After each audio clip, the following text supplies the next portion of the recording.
오늘은 교회사 37번째 시간 신조와 정통주의에 대해서 함께 생각하고 기도하도록 하겠습니다. 이 종교개혁자 마틴 루터는 종교개혁을 시작한 지 한 30년 후인 1546년에 죽게 됩니다. 그리고 이제 종교개혁 1.5세대라고 볼 수 있는 칼빈도 그때부터 약 20년 후인 1964년에 죽습니다. 이 종교개혁의 양대 산맥이 죽은 후에도 이 종교개혁은 계속돼야만 했습니다. 그러기 위해서 꼭 필요한 것이 이 루터나 칼빈의 가르침이 다음 세대들에게 잘 전달되는 것이었습니다. 새 시대에 맞게 종교개혁자들의 가르침을 정리하는 과정에서 이 가르침들이 훨씬 더 정교해지고 엄밀해지게 됩니다. 개혁자의 후계자들은 세밀한 부분까지 토론을 하면서 과연 이 개신교의 원리가 무엇인지 확실한 토대를 세우게 됩니다. 이때 이제 끊임없는 신앙 논쟁들이 있게 되는데 이것을 통해서 이제 각 교파의 이제 신앙 고백서가 나오게 됩니다. 이렇게 종교개혁 1세대들이 죽은 1550년부터 한 100년쯤 시기인 1650년대까지를 신앙 고백화 시기라고 부르고, 이 시기에 확립된 이런 신학을 정통주의 신학이라고 부릅니다. 그래서 루터파 정통주의 신학이 있고 개혁파 정통주의 신학이 있는 겁니다. 오늘은 이 루터파 정통주의 신학과 개혁파 정통주의 신학에 대해서 좀 생각해 보도록 하겠습니다. 먼저 루터파의 이 정통주의 신학을 보면 이 마틴 루터는 종교개혁에 있어서 아주 위대한 존재였습니다. 근데 이제 루터가 여러 가지 어려운 상황 속에서 종교개혁을 하다가 후계 준비를 잘 하지 못하고 이제 죽게 됩니다. 그러면서 이제 루터파에 이제 좀 여러 가지 문제가 생깁니다. 이 마틴 루터가 이제 함께 종교개혁을 했던 동료 중에 이 비텐베르크 대학의 교수였던 필립 멜랑히톤이라는 분이 있습니다. 이 멜랑히톤은 1492년 독일 남쪽 지방에서 태어났는데 라틴어, 그리스어, 히브리어 등 이 언어에 아주 천부적인 재능이 있었다고 합니다. 17살 때 문학 석사학위를 받았고 종교개혁이 시작된 다음 해인 1518년 21살의 나이로 비텐베르크 대학교의 그리스어 교수로 청빙이 되어서 올 정도로 아주 뛰어난 분이었습니다. 이 멜랑히톤이 저술한 헬라어 문법은 18세기까지 헬라어 문법의 정석으로 인정받을 정도로 아주 뛰어난 그런 책이었다고 합니다. 그래서 이 멜랑히톤이 이 마틴 루터의 종교개혁에 큰 영향을 받고 루터의 아주 든든한 조력자로 활동을 합니다. 루터가 종교개혁가로서 앞장서서 막 어떤 사상들을 내놓으면 이 멜랑히톤이 그에 대한 것을 책과 글로 써서 이 종교개혁을 뒷받침했던 겁니다. 일종의 이제 굉장히 훌륭한 탁월한 이론가였습니다. 이 멜랑히톤이 최초의 조직신학, 개신교 조직신학서라고 할 수 있는 신학총론이라는 책을 쓰게 됩니다. 이 책이 유럽의 여러 루터파 학교에서 교재로 쓰였고, 특히 이 영국의 엘리자베스 여왕이 이 책의 내용을 거의 달달 외울 정도로 많이 이렇게 탐독을 했다고 합니다. 게다가 이 멜랑히톤이 종교적인 차원뿐 아니라 이 오늘날 독일이라고 부리는 이 지역의 초등교육부터 대학교육까지의 교육 체계를 확립을 했기 때문에 이 멜랑히톤은 독일의 스승이라고도 불리는 인물입니다. 상황이 이렇다 보니까 루터파 교회 내에서 이 멜랑히톤을 따르는 사람들이 굉장히 많았습니다.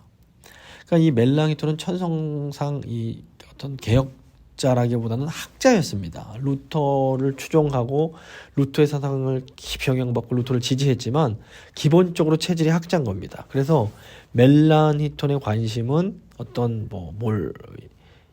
세를 이루고 이런 것이 아니라 무엇이 진리에 가까운가 이거였던 겁니다.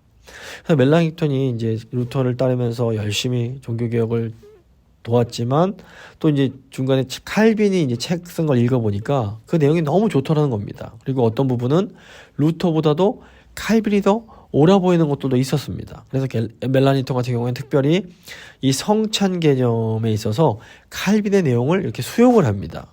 제가 몇 번 말씀드렸지만 이 내용이 중요하기 때문에 다시 한번 말씀드리면, 이 성찬과 관련해서 로마 카톨릭은 화채설이란 걸 주장합니다. 이 화채설은 뭐냐면 이 성찬 떡과 성찬 포도주가 실제로 모양은 그대로라도 실제로 예수 그리스도의 몸과 피로 변한다. 화채, 그러니까 몸으로 변한다. 이런 의미입니다. 그냥 그래서 누가 실수로 뭐 포도주를 흘리면 이건 예수님의 피를 흘리는 것이고, 뭐 쥐새끼가 만약에 이 떡을 먹는다면 예수님의 살을 쥐가 뜯어먹는 이런 아주 그냥 끔찍한 일이 되는 것이었습니다. 근데 지금도 카톨릭교는 여전히 화채설을 주장을 합니다. 그래서 이제 여전히 그래서 이 카톨릭에서는 이 떡만 분병만 받고 이 분자는 받지, 일반 성도는 받지를 못하는 겁니다. 반면에 이제 루터는 여기보다 조금 더 이렇게 나아가서 공제설이란 걸 주장했습니다. 함께 임재한다 이런 뜻입니다. 그러니까 떡과 포도주가 진짜 예수 그리스도의 살과 피로 변하는 건 아니지만 그래도 실제로 예수 그리스도의 몸과 피가 이 성찬 가운데 공존한다, 뭐 이런 의미가 있는 겁니다. 그러니까 분명히 좀 카톨릭과는 다르긴 해도 이게 어떻게 정확하게 다른 건지 잘 감이 오지 않습니다. 반면에 이제 스위스의 종교개혁자던 쯔빙글리는 좀 더 나아가서 그냥 상징설을 주장합니다. 이 상징설은 떡과 포도주는 그 정말 예수님께서 이렇게 뭐 변하거나 뭐 거기에 공존하는 것이 아니라 예수님의 죽음을 상징하는 것이다. 그래서 예수님의 죽으심을 기념하는 의미가 있을 뿐이다. 이런 식으로 설명을 했습니다. 근데 이제 보면 개신교도들이 루터를 따르자니 너무 카톨릭과 뭐 비슷해 보이고, 또 쯔빙글리를 따르자니 너무 이 성찬의 의미가 약해지는 것 같은 그런 느낌이 드는 겁니다. 이제 이때 칼빈이 나타나서 영적 임재설이란 걸 주장을 하게 됩니다. 이 영적 임재설은 예수 그리스도께서 떡과 포도주에 영적으로 함께 하신다라는 주장이었습니다. 이게 사실 굉장히 기가 막힌 이제 절충안이라고 볼 수 있습니다. 멜랑이톤이 학자로서 딱 보니까 루터의 주장보다 칼빈 주장이 더 그럴듯해 보이는 겁니다. 이게 더 성경적으로 보이니까 이걸 받아들이는 거였습니다. 그래서 이제 멜랑히톤이 학자로서 이 루터의 사상의 미흡한 부분을 보완하고 수정을 하고 싶어 했습니다. 그런데 이제 막 그 루터 교회를 시끄럽게 하기 싫으니까 조용히 칼빈의 가르침을 전했는데 이게 나중에 문제가 되었던 겁니다. 그래서 루터 사후에 루터의 사상을 철저하게 따르고자 하는 이 엄밀한 루터파들이 있고, 또 이 멜랑히톤을 따르고 싶어하는 이 필립 멜랑히톤이기 때문에 필리파가 또 있었는데 서로 이 두 파가 대립을 했던 겁니다. 그래서 철저하게 루터의 사상을 고수하는 이 강경파들은 이 멜랑히톤을 저 숨어있는 칼빈주의자라고 부르면서 비난을 했습니다. 반면에 필리파들은 루터 사상의 미흡한 부분을 이제 칼빈의 사상을 통해서 보완하려고 하는 이 멜랑히톤을 더 지지하게 됩니다. 근데 이때 이제 독일에서 이제 루터파의 세력이 점점 커지면서 카톨릭과 루터의 파의 이 대립이 점점 이제 심해지게 됩니다. 이때 이제 신성 로마 제국의 황제가 야, 이거 이렇게 되면 정치적으로 불안해지니까 둘을 화해를 시켜야겠다, 이런 마음을 먹게 됩니다. 이때 로마 카톨릭은 이 카톨릭의 대화 상대로 성격이 강한 루터보다는 좀 성격이 온순하고 타협적이고 이렇게 좀 이렇게 플렉서블한 멜랑히톤을 대화 상대로 선택을 합니다.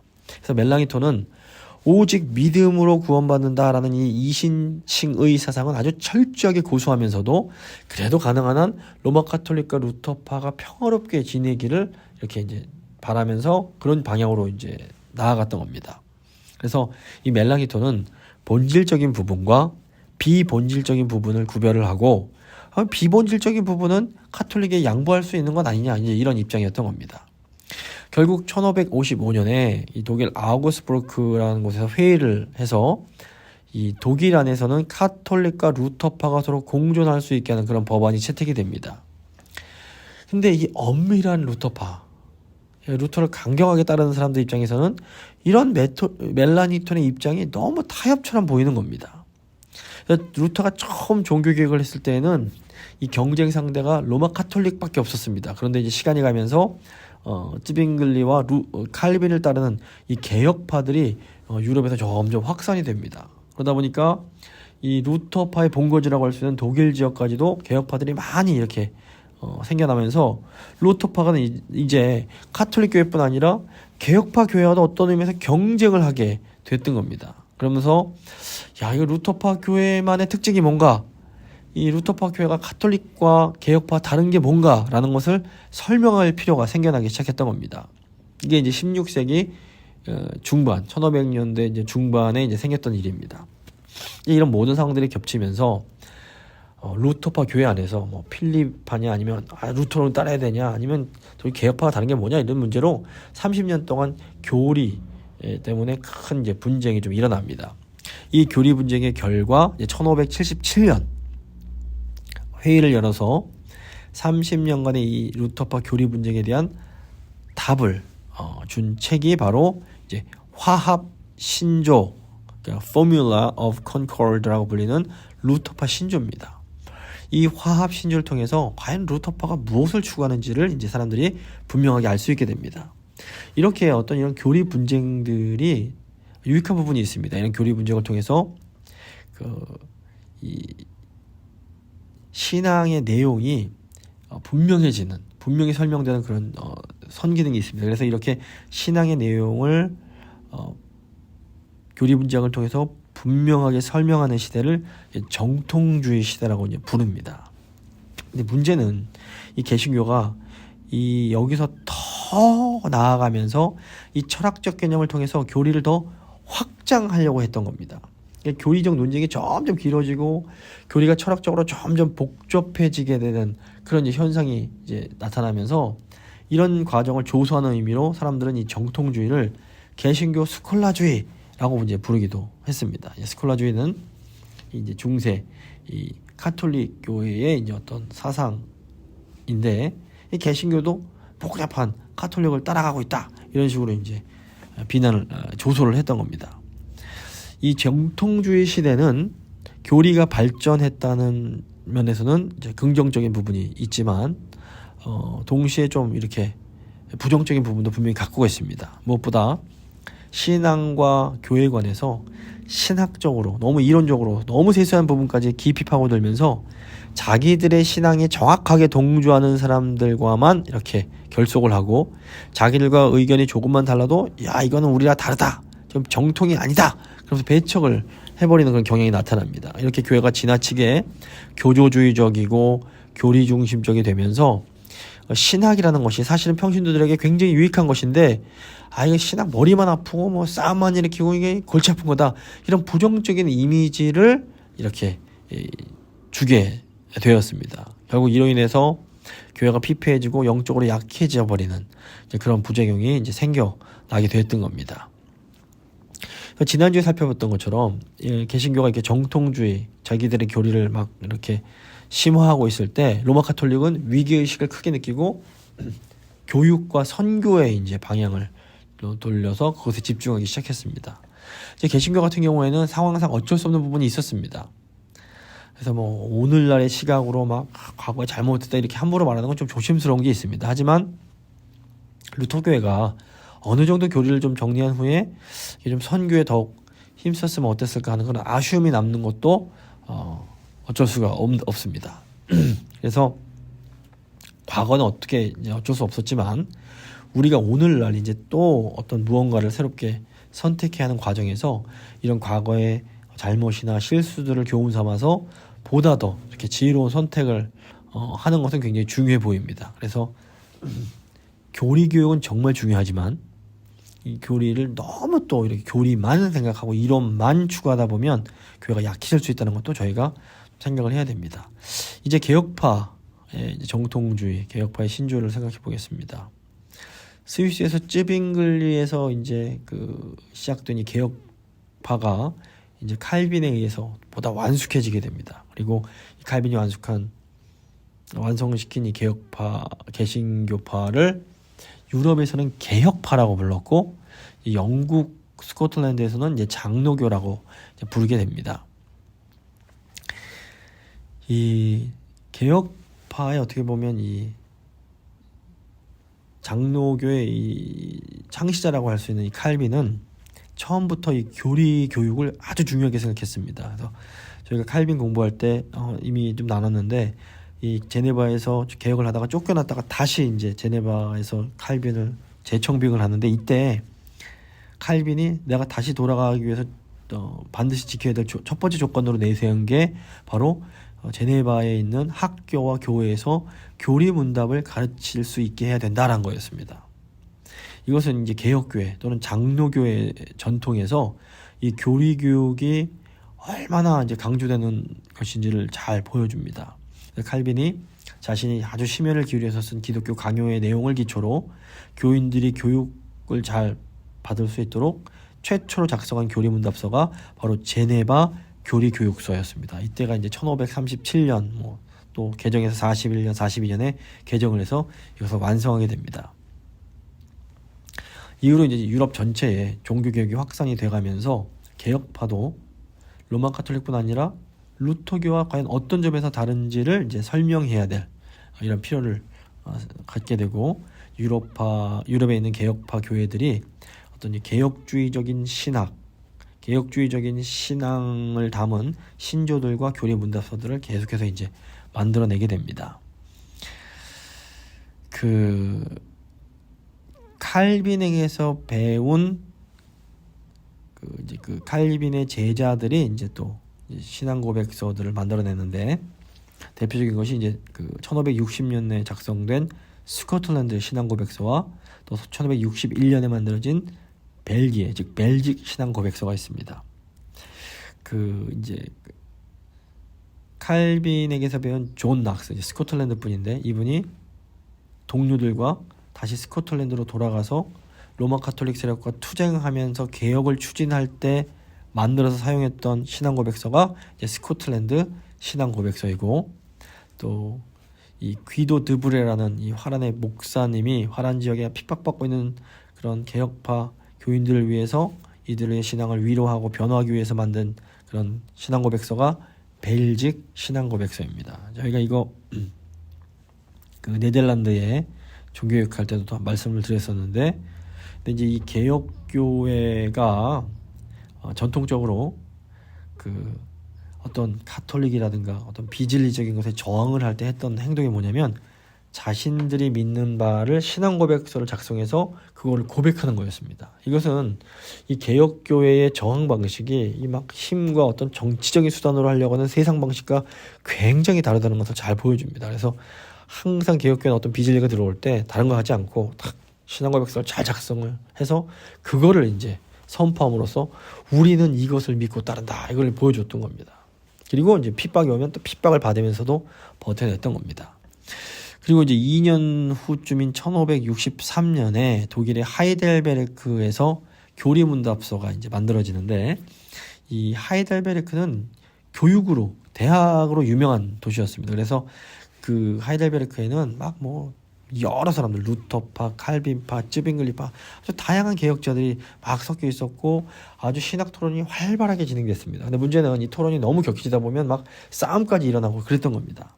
그래서 당시 이 하이델베르크를 다스리던 프리드리히 3세가 이거 어떻게 하면 우리 이 하이델베르크 지역을 좀 통일해서 하나 사람들을 잘 신앙생활을 할 수 있게 할까를 고민하다가 당대에 가장 똑똑하다는 유명한 학자들 다 불러 모읍니다. 그리고 하이델베르크에서 사용할 교회법과 또 초신자 및 청소년을 교육할 교리 문답서를 작성하게 합니다. 당시 하이델베르크 교리 문답서가 이제 이들 통해서 이제 만들어지고, 이것이 이제 이 프리드리히 3세가 다스리는 지역의 모든 학교와 모든 교회에서 청소년들이 반드시 의무적으로 교육받아야 될 교재로 사용이 됩니다. 그리고 주일 오후에는 장년들에게 또 이 하이델베르크 이 교리문답이 설교가 되었습니다. 그래서 이 하이델베르크 교리문답은 유럽 전체로 확산이 돼서 유럽에서 가장 대중적으로 사랑받는 그런 교리문답이 됩니다. 저희가 코로나 기간에 이 하이델베르크 이 교리문답을 저희 오후 예배 시간에 함께 공부를 했습니다.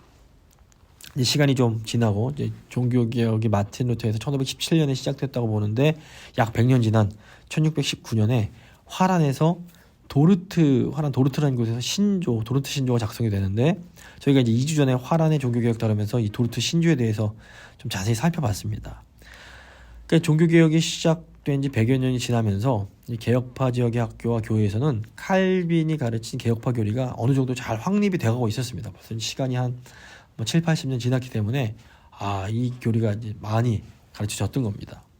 그런데 이 칼빈의 교리 중에서 가장 좀 논쟁적인 교리가 바로 예정교리였습니다. 칼빈은 아주 성경적인 분이었기 때문에 내가 인간의 머리로 이해되지 않아도 성경이 기록된 대로 이제 가르치려고 애를 썼습니다. 그 결과 칼빈이 선택받은 자와 유기된 자가 이미 하나님의 저 높으신 뜻 가운데 예정되어 있다라는 이중 예정을 가르치게 됐던 겁니다. 근데 이제 1600년대 즉 이제 17세기로 넘어오면서 초반에 네덜란드 한 대학교에서 이 칼빈의 예정론에 반대하는 사람이 생겨납니다. 이제 알미니우스라는 학자였는데 이 알미니우스가 칼빈의 이중 예정이 틀렸다라고 이제 주장을 하면서 이제 서로 이렇게 갈등이 일어나게 됩니다.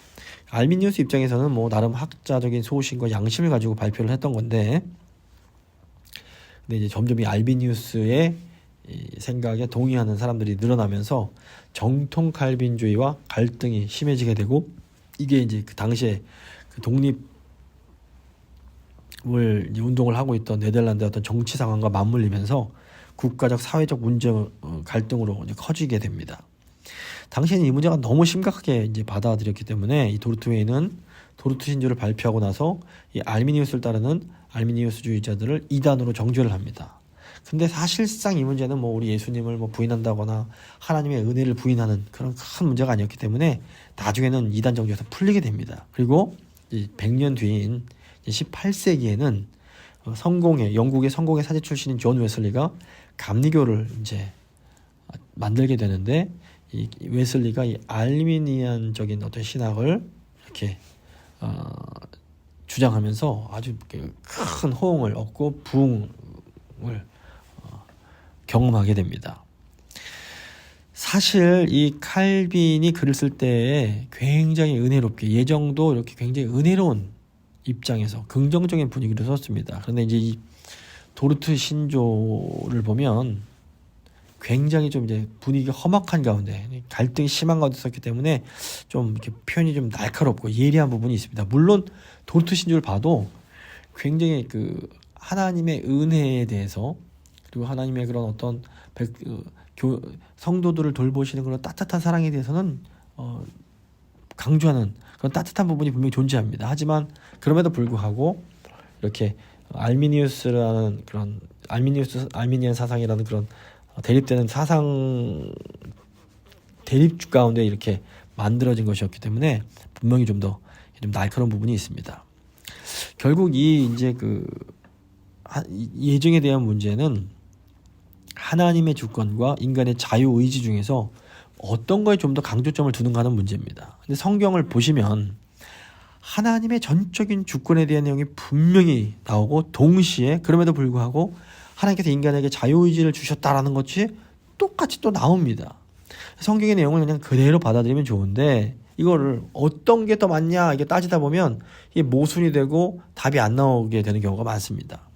이제 칼빈주의, 개혁주의 같은 경우에는 인간의 어떤 자유의지와 인간의 책임을 분명히 인정합니다. 하지만 그럼에도 하나님의 주권에 더 강조점을 두고자 하는 겁니다. 반면에 알미니우스주의자들은 이 사람들도 하나님의 주권을 분명히 인정합니다. 하지만 그럼에도 인간의 역할, 인간의 자유를 사용함에 있어서 책임을 또 놓치고 싶지가 않은 겁니다. 그래서 이쪽에 좀 더 강조점을 두게 되는 겁니다.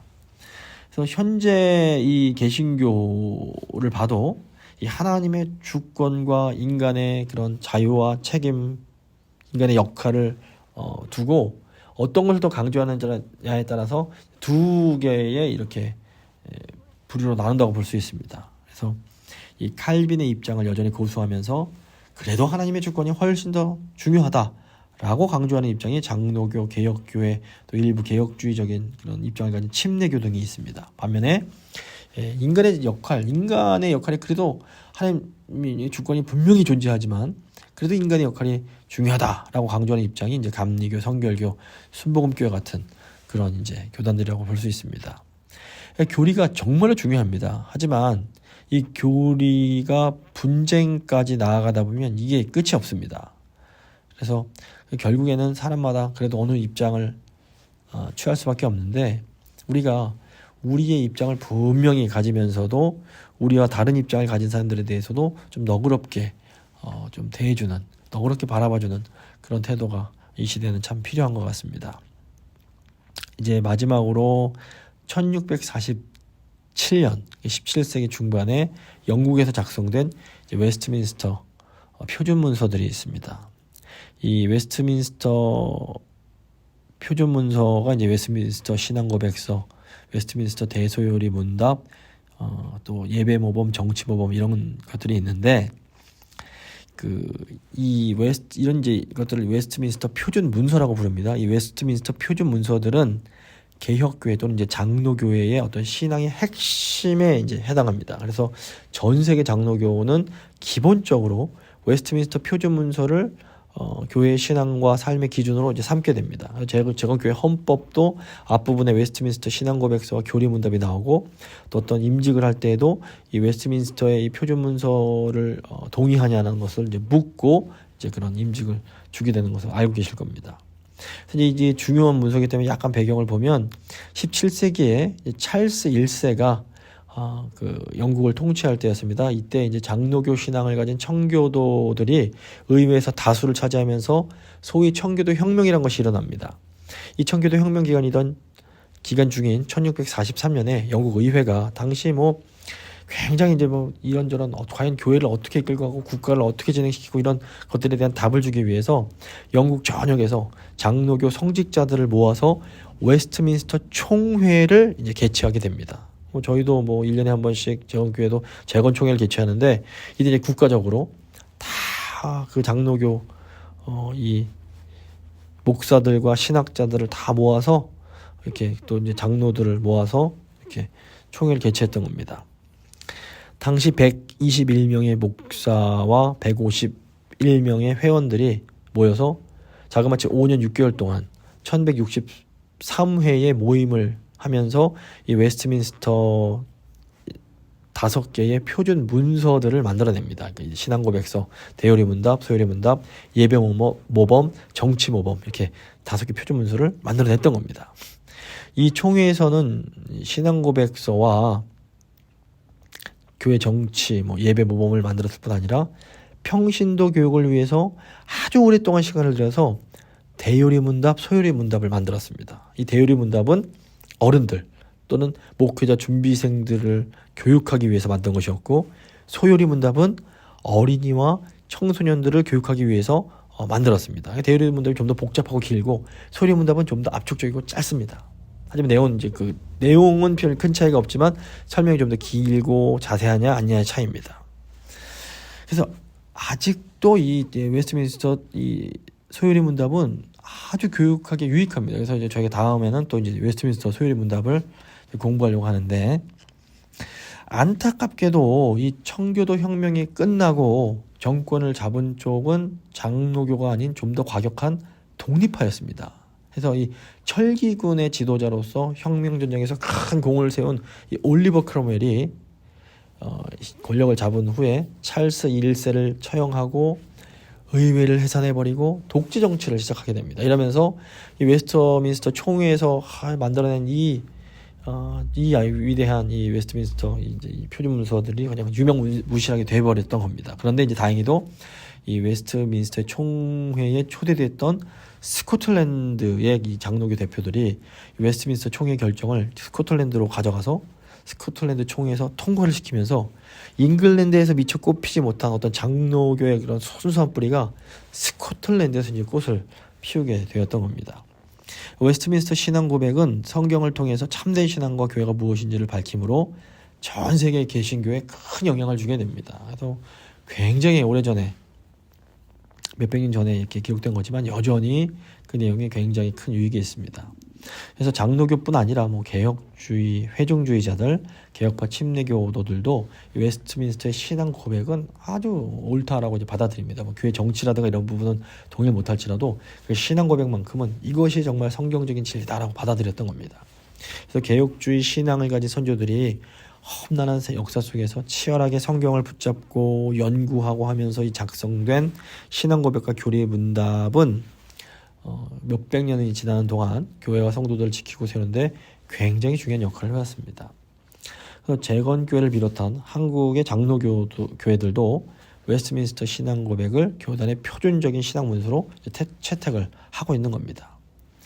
저희가 오후 예배 시간에 이제 교리와 교회사를 이제 공부를 하는데 여기는 이유가 있습니다. 저희가 이제 앞에서 살펴본 것처럼 교리는 우리 신앙의 기초를 든든하게 잡아줍니다. 교회에서 교리 교육이 약해질 때 어떤 일이 나타나냐면 이단들이 성행합니다. 이게 뭐가 옳고 그름을 잘 모르니까 이단이 막 설치면 그냥 그렇구나 하고 따라가게 되는 겁니다. 그래서 최근에 한국 교회가 이단으로 인해서 그냥 몸살을 앓고 있는데 사실상 이것의 큰 이유 중 하나는 교회에서 바른 교리를 가르치지 않기 때문에 그렇습니다. 물론 교회가 좀 윤리적으로 엉망이 된 것도 다른 이유가 분명히 있습니다. 하지만 바른 교리를 가르치지 않는 것이 또 중요한 이유가 됩니다. 자, 이렇게 교리가 교인들의 신앙의 기초를 든든히 잡아준다면 교회사는 교인들의 신앙의 그 안목, 그 지평을 확장시켜줍니다. 이 교회사를 모르면 우물 안의 개구리처럼 내가 아는 것, 내가 배운 것만이, 내가 믿는 것만이 전부라는 엄청난 착각에 빠지게 됩니다. 그래서 사람이 독선적이 되고 나만이 옳아, 넌 틀렸어, 이렇게 좀 이게 이분법적이 돼서 나는 옳고 넌 틀리고 이런 착각에 빠지게 됩니다. 그래서 이 교회사가 이거에 대해 해독제가 됩니다. 내가 믿는 것도 이 긴 역사 가운데 기독교 전통 중에 하나라는 것, 이것을 이제 알게 됨으로써 좀 더 이렇게 겸손할 수 있게 만들어줍니다. 그랬기 때문에 이 교리와 교회사는 반복해서 공부하는 것이 굉장히 중요합니다. 인간의 기억력에 한계가 있기 때문에 또 반복하고 또 반복하고, 그래서 보통 이 하이델베르크도 52주로 되어 있어서 1년에 한 번씩 계속 반복할 수 있게 교육할 수 있게 만들어 놨던 겁니다. 결론을 좀 지어보도록 하겠습니다. 신앙 고백과 교리문답은 우리가 믿는 것이 무엇인지를 분명하게 아는데 아주 큰 유익이 됩니다. 하지만 또 너무 이렇게 이론적인 교리에만 붙잡히면 사람이 교조적이고 독선적이 될 위험이 있습니다. 그래서 이제 교리 공부와 함께 2000년간의 교회 역사를 다 이렇게 배우는 것이 반드시 필요합니다. 그래서 제가 한번 기도하실 때 하나님, 저희가 믿는 바에 대해서 확신하면서도 동시에 우리의 한계를 깨닫고 겸손하게 살아갈 수 있도록 주님 저희를 도와주십시오. 저희가 확신과 겸손을 동시에 소유하는 그런 건강한 그리스도인이 될 수 있도록 주님 도와주십시오. 한번 간절히 기도하겠습니다.